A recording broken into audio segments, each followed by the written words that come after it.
बहुत बार ऐसा देखा गया है कि जब बच्चे थोड़ा बड़े हो जाते हैं, जब वो इंटर कर लेते हैं, तो उसके बाद उनको बच्चों को सेलेक्ट करने में सब्जेक्ट्स को अपने बहुत दिक्कत होती है, समझ नहीं पाते हैं कि वो कौन सा सब्जेक्ट सेलेक्ट करें। तो इसके लिए सबसे अच्छा तरीका है कि जब आप अपना टारगेट पहले अपने माइंड में रेडी रखें कि आपको करना क्या है। अगर आपको किसी चीज़ की प्रिपरेशन करनी है तो वो सब्जेक्ट आपके सब्जेक्ट से मैच होना चाहिए। आपको अपने इंटर के सब्जेक्ट्स को मैच करना चाहिए कि आपके ग्रेजुएशन में वो सब्जेक्ट्स मैच करें, क्योंकि कई बार टीचर्स में अक्सर ऐसा होता है, बहुत सारी वैकेंसीज ऐसी आती हैं जिसमें ये मांग लिया जाता है कि आपका इंटर का सब्जेक्ट जो है वो ग्रेजुएशन से रिलेट करना चाहिए। दूसरी बात, आपका इंटरेस्ट भी मायने रखता है। ग्रेजुएशन में आपको ज़्यादातर सेल्फ स्टडी पे बहुत फोकस करना चाहिए, क्योंकि जब तक आपका इंटरेस्ट नहीं होगा तो आपको सब्जेक्ट में आगे, मान लीजिए आप रिसर्च करना चाहते हैं, अगर आगे मान लीजिए कोई और ऐसा चीज़ लेना चाहते हैं जिसमें आपको सब्जेक्ट की नॉलेज बहुत ज़्यादा ज़रूरी है, तो आपको इस बात का भी ध्यान रखना चाहिए कि आप जो सब्जेक्ट सेलेक्ट कर रहे हैं वो आपके इंटरेस्ट पे भी होना चाहिए।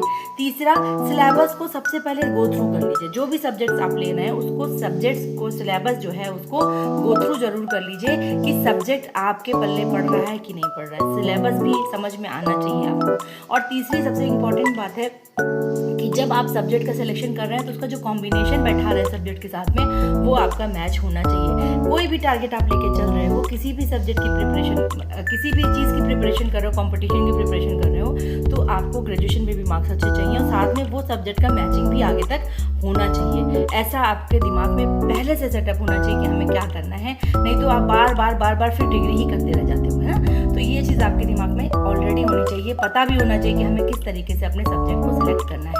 दूसरा टॉपिक आता है मेजर और माइनर का, जो कि ग्रेजुएशन में अक्सर होता है, वो मैं नेक्स्ट वीडियो में आपको